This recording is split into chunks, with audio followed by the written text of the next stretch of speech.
She crashed a Mafia wedding by mistake, and the Mafia boss said, "You're mine now." The rain hit Maya's face like tiny needles as she stumbled down the narrow alley, her heart hammering against her ribs. Behind her, she could hear Marcus's voice echoing off the brick walls, closer than she'd hoped. "Maya! Don't make this harder than it needs to be." His voice carried that familiar edge, the one that used to make her freeze in terror. But tonight was different. Tonight she'd finally found the courage to leave, clutching nothing but her purse and the clothes on her back. The purple bruises on her wrists were still fresh from their last conversation, 3 days ago, hidden beneath the sleeves of her jacket. She pressed herself against the cold brick wall, trying to catch her breath. The city seemed to close in around her, tall buildings stretching endlessly upward like prison walls. Where could she go? Her sister lived 2 states away, and Marcus knew all her friends. He'd made sure of that over the past 2 years, slowly cutting her off from everyone who might help. The sound of footsteps splashing through puddles made her blood turn to ice. He was getting closer. Maya's eyes darted desperately around the street. Most of the buildings were dark, their windows staring down at her like empty eyes. But then she saw it, a grand limestone building with warm golden light spilling from its tall windows. People in elegant clothing were walking up the wide stone steps, disappearing through massive oak doors decorated with white roses and flowing ribbons. A wedding. Without thinking, Maya pushed herself off the wall and ran toward the light. Her sneakers slipped on the wet pavement, but she didn't slow down. Behind her, Marcus's voice grew louder. "I can see you, baby! Come back here! You know you can't hide from me!" The doormen at the entrance were distracted, greeting guests and checking names on clipboards. Maya slipped past them in the crowd, her plain jeans and damp jacket a stark contrast to the flowing gowns and sharp tuxedos around her. Nobody seemed to notice one more person in the sea of wedding guests. Inside, the building took her breath away. Crystal chandeliers hung from a vaulted ceiling painted with angels and clouds. The marble floors gleamed like mirrors, reflecting the warm candlelight from hundreds of white tapers. The air smelled of expensive perfume and white lilies. Maya found herself swept along with the crowd toward what looked like a chapel. Her hands were shaking as she slipped into a pew near the back, trying to make herself invisible. Around her, the guests whispered in hushed, reverent tones, but something about their conversations made the hair on her arms stand up. "The Torino family's been waiting for this alliance for months," murmured an elderly woman in diamonds. "Smart move by the boss," replied her companion. "This marriage will secure the Eastern Territories." Territories? Maya's stomach dropped. She looked around more carefully, noticing things she'd missed in her panic.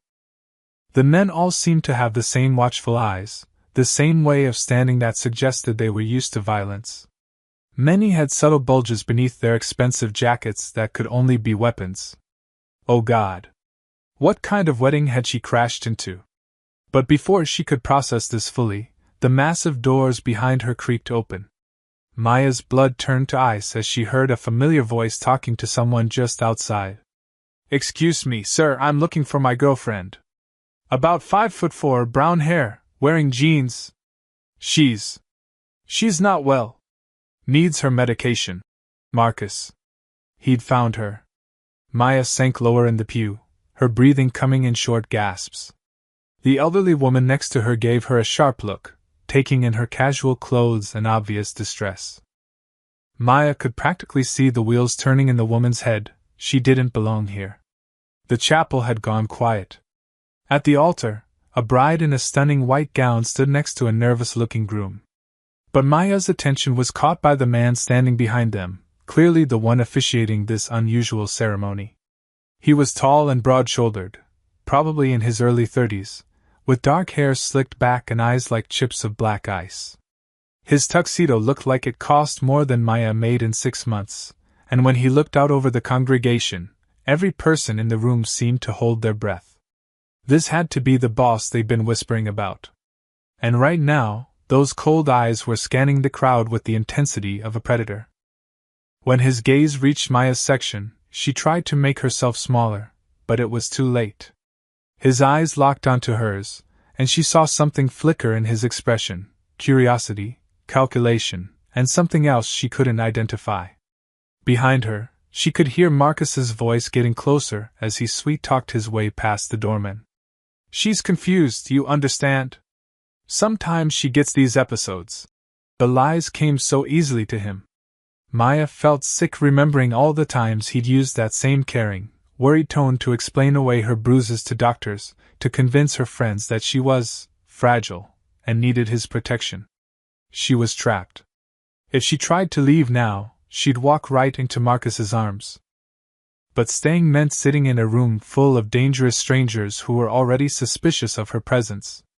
The boss was still watching her, and Maya realized with growing terror that her desperate escape had landed her in something far more dangerous than she'd ever imagined.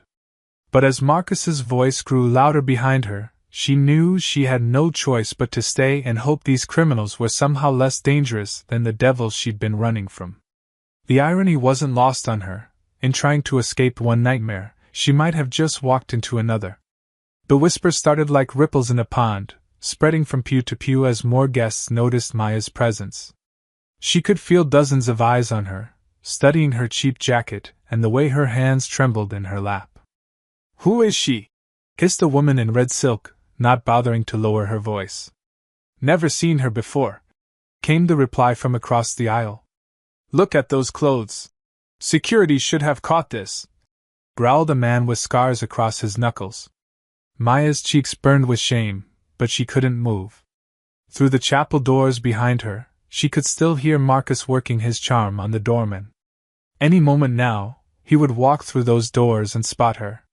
The thought made her stomach clench with familiar dread.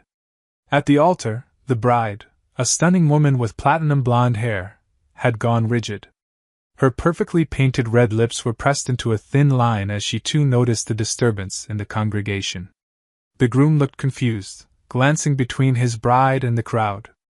But it was the boss who commanded everyone's attention. He stood perfectly still, his dark eyes fixed on Maya with an intensity that made her feel like a butterfly pinned to a board. There was something calculating in his expression, as if he was solving a complex puzzle in real time. Maya tried to shrink further into the pew, but the elderly woman beside her had begun pointing her out to others. The whispers grew louder. "She doesn't belong here. How did she get past security? Someone should remove her."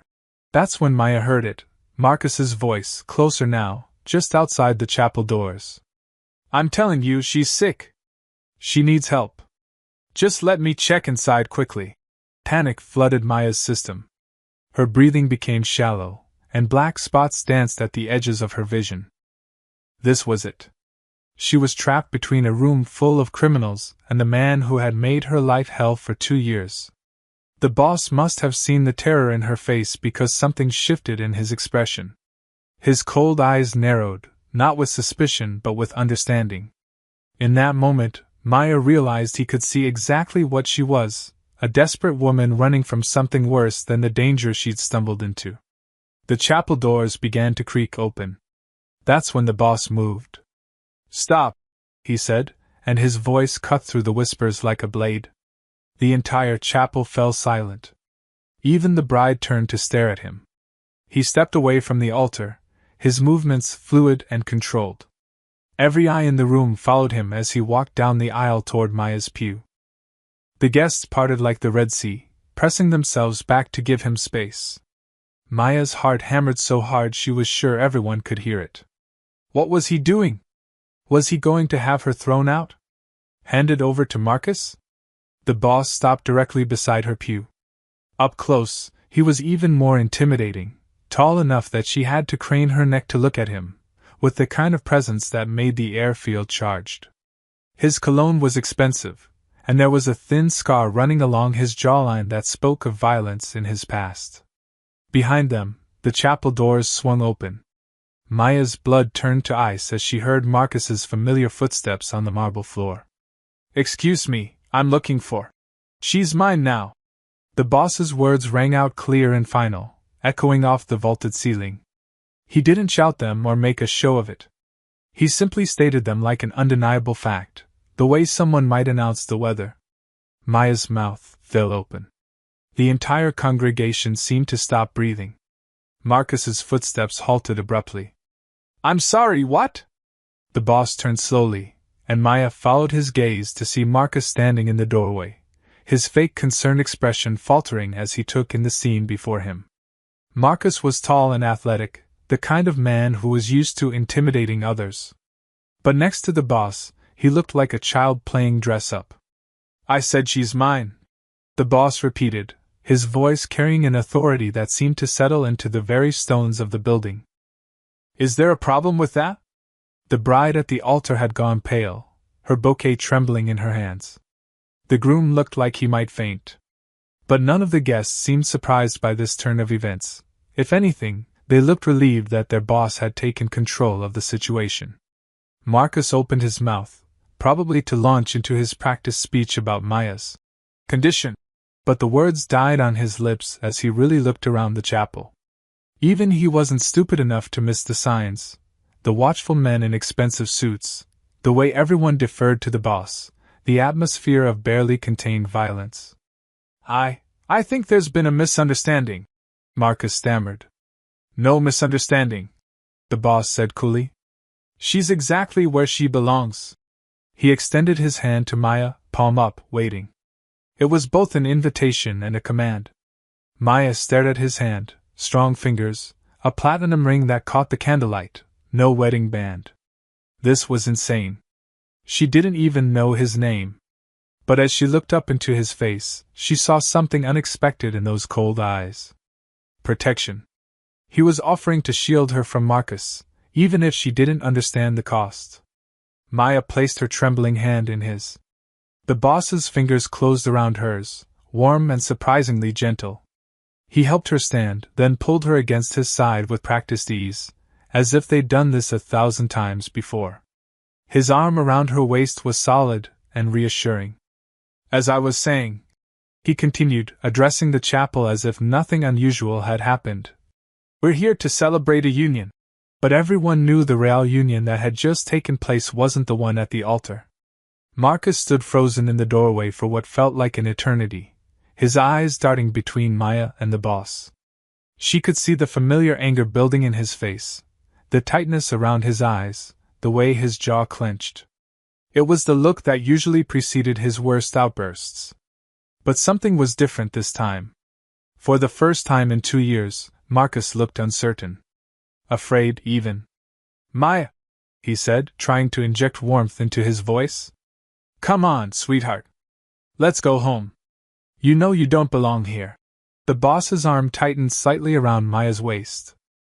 She could feel the controlled strength in his grip, the way his body had subtly shifted to place himself between her and Marcus. When he spoke, his voice was silk wrapped around steel. "The lady seems quite comfortable where she is. Look, I don't know who you are." Marcus started, taking a step forward. "But Maya is my girlfriend. She's having one of her episodes. She gets confused sometimes." Maya flinched at the familiar lies, but the boss's presence beside her felt like a wall of protection. She found herself standing straighter, drawing strength from his unwavering confidence. "Episodes?" The boss's voice dropped to a dangerous quiet. Around them, the wedding guests seemed to lean forward, sensing violence in the air like sharks scenting blood. Marcus must have finally registered the mood of the room because he stopped advancing. His eyes swept over the congregation again, taking in their expensive clothes, their cold expressions, the way they all watched the boss with a mixture of respect and fear. We should go," Marcus said, backing toward the door. I'll be in touch, Maya." The threat in his words was clear, but for once, Maya didn't feel the familiar stab of terror. The boss's presence seemed to neutralize Marcus's power over her completely. "No," the boss said simply. "You won't." Something in his tone made Marcus's face go pale. Without another word, he turned and fled, leaving the chapel doors swinging behind him. The silence that followed was deafening. Maya realized she was shaking, not from fear but from relief so intense it made her dizzy. After 2 years of living in constant terror, Marcus had just walked away from her. Actually walked away. But as the initial euphoria faded, reality began to set in. She was now standing in the protective embrace of a man she didn't know, surrounded by people who clearly lived outside the law. The wedding guests were still staring at her with undisguised curiosity and suspicion. The boss seemed to sense her growing anxiety. He nodded once to the congregation, and somehow that simple gesture conveyed everything they needed to know. The ceremony resumed as if nothing had happened. "My apologies for the interruption," he said to the bride and groom, though his tone suggested he wasn't particularly sorry. "Please continue." As the official began speaking again, the boss guided Maya toward a side door she hadn't noticed before. His hand remained on the small of her back, not controlling, but clearly marking her as under his protection. Maya caught snippets of whispered conversations as they passed. "The boss's new woman. She's under his protection now. Nobody will touch her." The words should have been comforting, but they sent a chill down Maya's spine. She was being claimed, labeled, categorized in a world she didn't understand.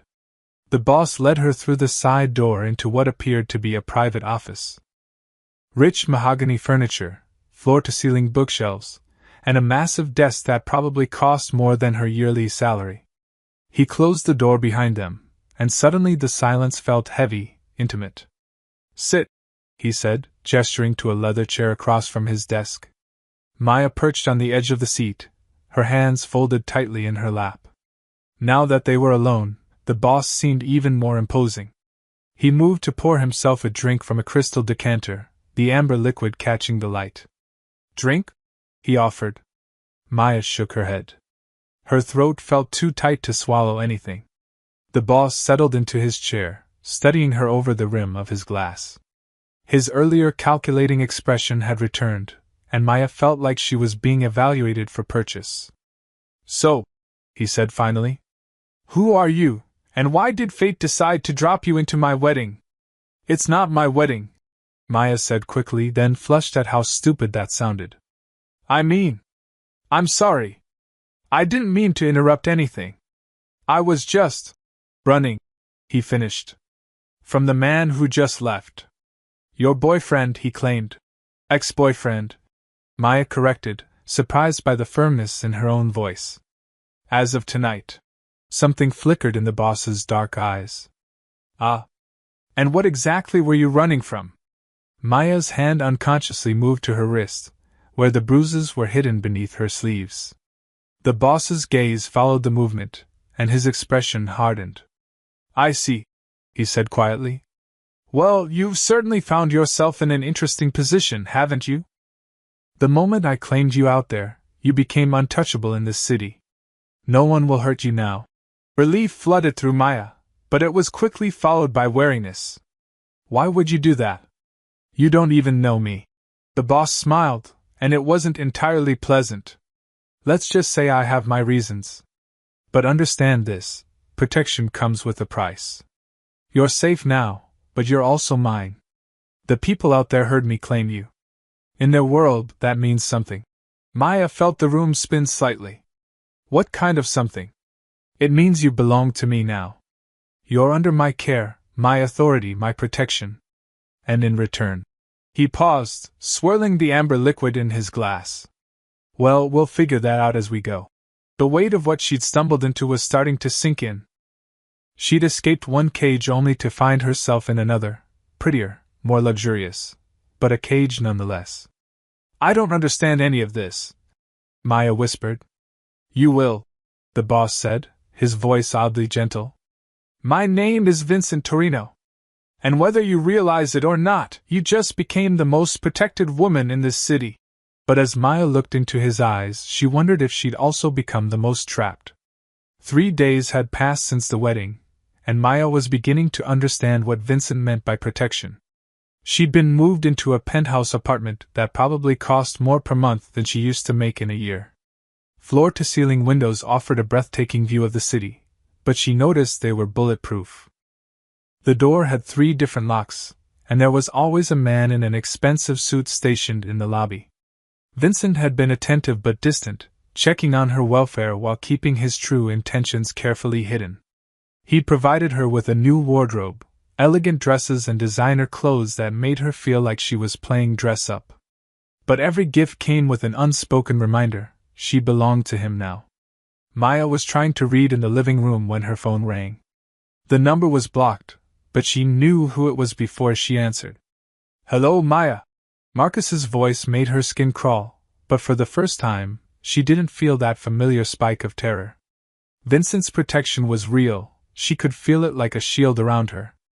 "What do you want, Marcus?" "I want to talk. I've been doing some research on your new friend." Maya's blood chilled. "What kind of research?" "Vincent Torino. Interesting family history. Did you know his father was gunned down outside a restaurant when Vincent was 16? And his uncle mysteriously disappeared last year after a disagreement about territory?" Despite herself, Maya felt a chill run down her spine. She'd sensed Vincent was dangerous, but hearing the details made it real in a way that frightened her. "You're in over your head, baby," Marcus continued, his voice taking on that familiar manipulative tone. "This isn't some romance novel. These people are killers. They'll use you up and throw you away. At least they don't hit me," Maya said quietly. The silence on the other end stretched long enough that Maya wondered if the call had dropped. When Marcus spoke again, his voice was cold. "You think you're safe? I've been watching. I know where you live now. I know your routine. And I know that Vincent Torino has enemies, lots of them. What happens when one of them decides to use you to get to him?" Maya's hands began to shake. "You're just trying to scare me. Am I? There's a war brewing, Maya. The Eastern Territories are in dispute, and your precious boss has painted a target on his back. And now, by extension, on yours." Before Maya could respond, the line went dead. She sat staring at the phone, Marcus's words echoing in her head. Part of her wanted to dismiss his threats as manipulation, but she couldn't shake the feeling that he'd learned something real, something dangerous. That evening, Vincent arrived for what had become their daily dinner ritual. Maya had grown to appreciate these moments. He was intelligent, surprisingly well-read, and when he smiled genuinely it transformed his entire face. But tonight she couldn't stop thinking about Marcus's call. "You're quiet tonight," Vincent observed, cutting into his steak with surgical precision. Everything he did was controlled, measured. Maya pushed her food around her plate. Marcus called. Vincent's fork paused halfway to his mouth. When he looked at her, his eyes had gone cold. "What did he want?" "He's been researching you. Your family. He knows things." "What kind of things?" Maya repeated Marcus's words about Vincent's father and uncle. As she spoke, she watched Vincent's expression grow progressively darker. By the time she finished, the temperature in the room seemed to have dropped 10 degrees. "He's trying to scare you," Vincent said finally, but his voice lacked its usual confidence. "Is he lying?" Vincent was quiet for a long moment, twirling his wine glass between his fingers. "No. He's not lying." The simple admission hit Maya like a physical blow. She'd known Vincent was dangerous, but hearing him confirm the violence in his past made it real in a way that terrified her. "My father was killed when I was 16. Vincent continued, his voice carefully neutral. "By a rival family who wanted to expand into our territory. My uncle disagreed with some of my business decisions last year. He's no longer a problem." Maya's appetite disappeared completely. "Did you kill him?" Vincent's smile was cold and beautiful and terrifying. "I don't discuss business with civilians." But his non-answer was answer enough. Maya realized she was sitting across from a man who could order deaths as easily as he ordered dinner. The thought should have sent her running, but where could she go? Marcus was still out there, and now he was actively hunting her. "He knows where I live," she said quietly. "I know." Vincent's voice had taken on that dangerous edge she was learning to recognize. "He's been asking questions, making inquiries. My men have been tracking his movements." Maya looked up sharply. "Your men? Did you think I'd leave you unprotected? There are always 2 of my people watching this building. Marcus hasn't made a move without me knowing about it." The revelation should have been comforting, But instead it made Maya feel like a pawn in a game she didn't understand. So what happens now? Vincent leaned back in his chair, and Maya saw something calculating in his expression. Now Marcus has become useful to me. Useful how? He's been asking questions about me, stirring up interest in my business affairs. That kind of attention tends to make my enemies bold. Vincent's smile was sharp enough to cut glass. And when enemies get bold, they make mistakes. Maya felt sick as the implication sank in. You're using me as bait. I'm using the situation to my advantage, Vincent corrected. Your ex-boyfriend's interference has created an opportunity. My rivals think I'm distracted, focused on protecting my new asset. They'll underestimate me. Asset? Maya's voice was barely a whisper. Vincent reached across the table and took her hand, his touch surprisingly gentle. You're more than that to me, Maya. But to the outside world, you're a weakness they think they can exploit. Let them think it. Maya stared at their joined hands, realizing the full scope of what she'd stumbled into.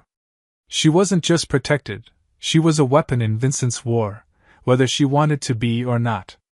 And Marcus, in his determination to get her back, was playing right into Vincent's plans. What if I won out? She asked quietly. Vincent's thumb stroked across her knuckles, and his voice was soft when he answered. There is no out, Maya. Not anymore.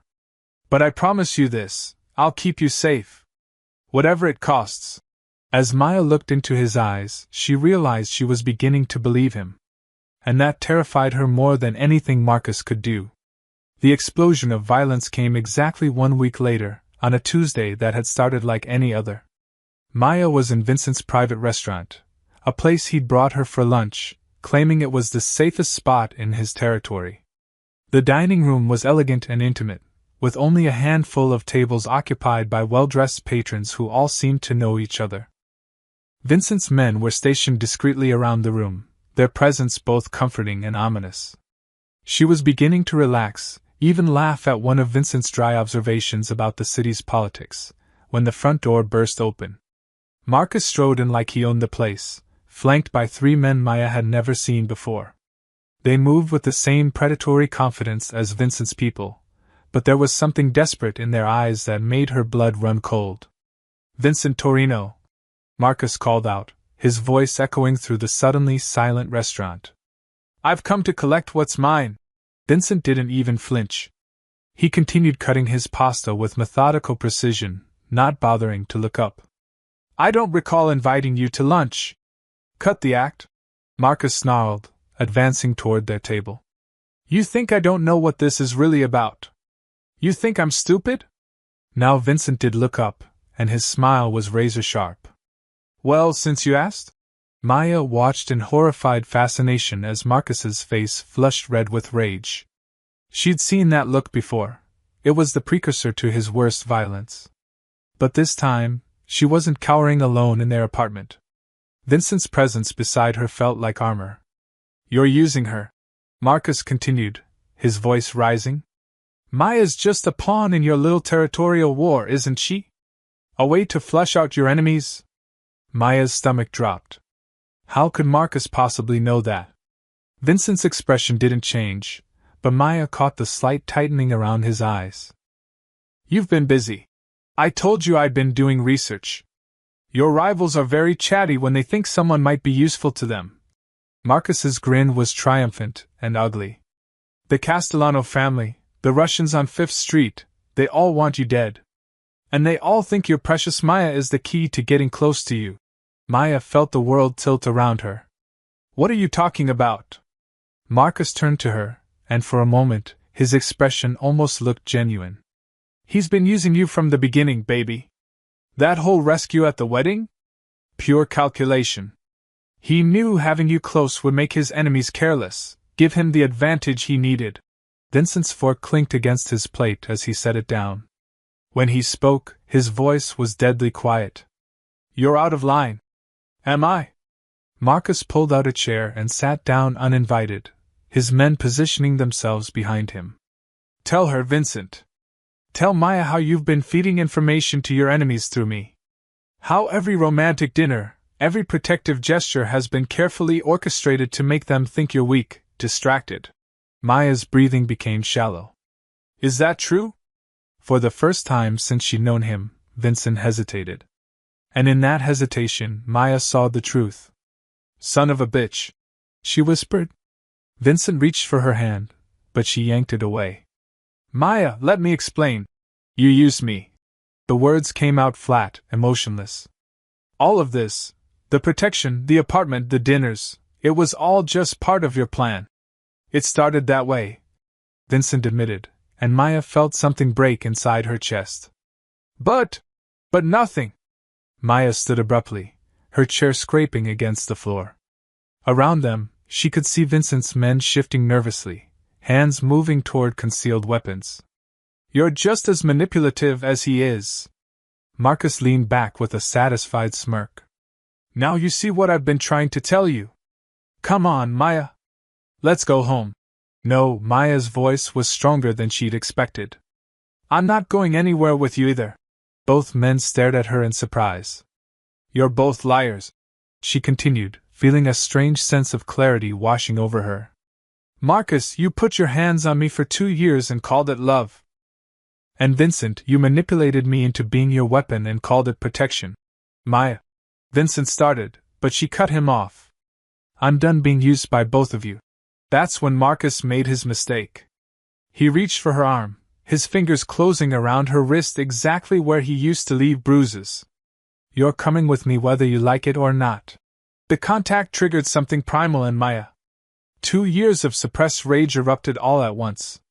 She grabbed a steak knife from the table and slashed at Marcus's hand, opening a deep gash across his knuckles. Don't touch me, she screamed. Marcus recoiled, blood dripping onto the white tablecloth. His face twisted with fury, and Maya saw him reach inside his jacket. She knew that movement. He'd always claimed he didn't carry weapons, but she'd suspected otherwise. But Vincent was faster. The gunshot was deafening in the enclosed space. Marcus dropped without a sound, a neat hole in the center of his forehead.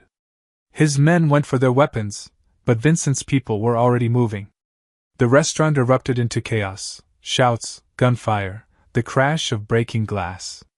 Maya stood frozen in the center of it all, still holding the bloody knife, watching the man who had terrorized her for years bleed out on an expensive carpet. She felt nothing. No relief, no horror, just a strange emptiness. When the shooting stopped, Vincent was beside her, his hands on her shoulders. Maya, are you hurt? She looked up at him, this man who had saved her and used her in equal measure. You killed him! He was going to kill you! Vincent said simply. Maya nodded slowly. Around them, Vincent's men were efficiently cleaning up the mess, making phone calls, handling the aftermath with practiced ease. She realized this was her life now, violence and protection intertwined, safety that came at the cost of other people's blood. The Castellanos will be here within the hour, one of Vincent's lieutenants reported. They think you're vulnerable now. This was their move. Vincent's smile was cold as winter. Perfect. Let them come. Maya understood then that this had all been part of his plan, even Marcus's death, even her own rebellion. Vincent had orchestrated everything, including her moment of defiance, to draw his enemies into the open. She should have felt betrayed, furious, terrified. Instead, she felt something unexpected, admiration. Vincent Torino was the most dangerous man she'd ever met, and somehow, that no longer frightened her. It excited her. The Castellano family arrived exactly 47 minutes later, just as Vincent had predicted. Maya watched from the restaurant's upstairs window as black SUVs pulled up outside, disgorging men in dark suits who moved with lethal precision. Vincent stood beside her, calm as still water, his hand resting lightly on the small of her back. 12 men, he observed. Antonio Castellano himself. He must think this is his moment. Is it? Maya asked, surprised by how steady her voice sounded. Vincent's smile was sharp as a blade. What do you think? Below them, Maya could see Vincent's own men taking positions in the shadows, outnumbering the Castellanos 3-1. But this wasn't just about numbers. This was about sending a message that would echo through the city's underworld. I want you to understand something, Vincent said, turning to face her fully. Everything that's happened, Marcus finding you, his research, his threats, I could have ended it quietly weeks ago. One phone call, and he would have simply disappeared. Maya felt her pulse quicken. Why didn't you? Because I needed my enemies to believe I was vulnerable. Distracted. They needed to think that loving you had made me weak. His eyes searched her face. But the truth is, Maya, somewhere along the way, the lie became real. Before Maya could process what he meant, the front door of the restaurant exploded inward.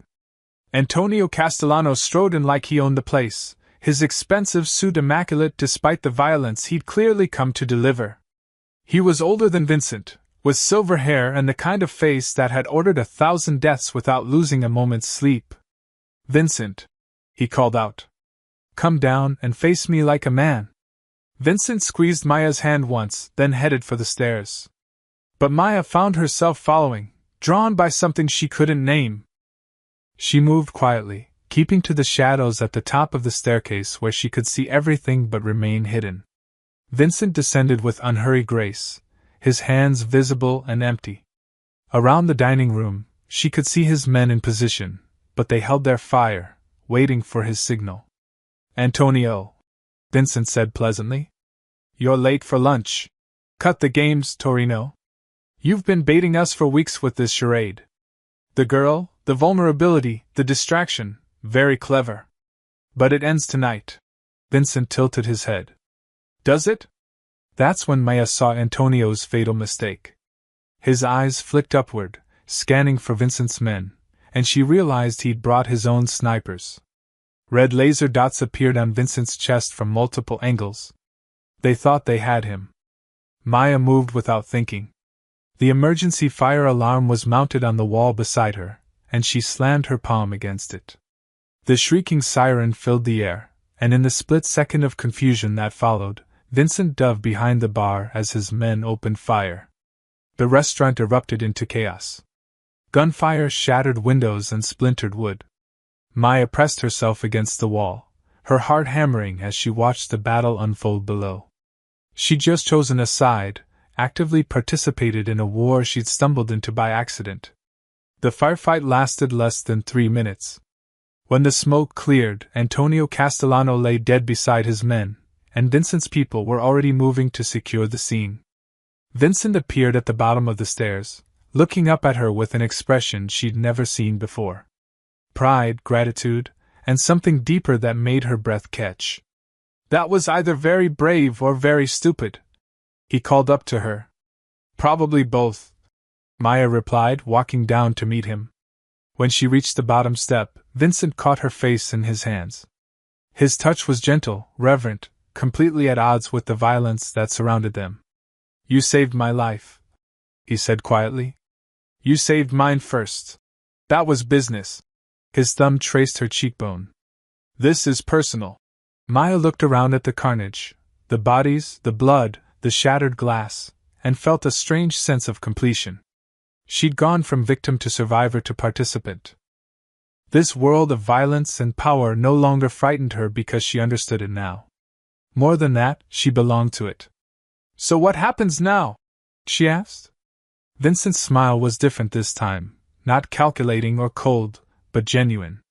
Now the city knows that Vincent Torino's woman is not to be underestimated. They'll think twice before coming for either of us again. Vincent Torino's woman? He pulled her closer, until she could feel his heartbeat against her chest. If that's what you want to be. Maya thought about everything that had brought her to this moment. The abuse she'd fled, the protection she'd found, the manipulation she'd discovered, and the choice she'd made to embrace this dangerous new world. Ask me properly, she said. Vincent laughed, and the sound was rich and warm in the aftermath of violence. Maya Chen, will you be mine? Not as a pawn or a weapon or a shield, but as my partner, my equal, my queen? Maya kissed him then, tasting danger and promise on his lips. Around them, his men were cleaning up the mess, making the evidence disappear, preparing for whatever came next. But she wasn't afraid anymore. I'm yours, she said against his mouth. But this time, it means something different. Yes, Vincent agreed, his arms tightening around her. This time, it means everything. As sirens wailed in the distance and Vincent's people completed their work, Maya realized her story wasn't about escaping one cage for another. It was about finding the strength to choose her own prison, and then discovering it wasn't a prison at all. It was home. She crashed a Mafia wedding by mistake, and the Mafia boss said, "You're mine now."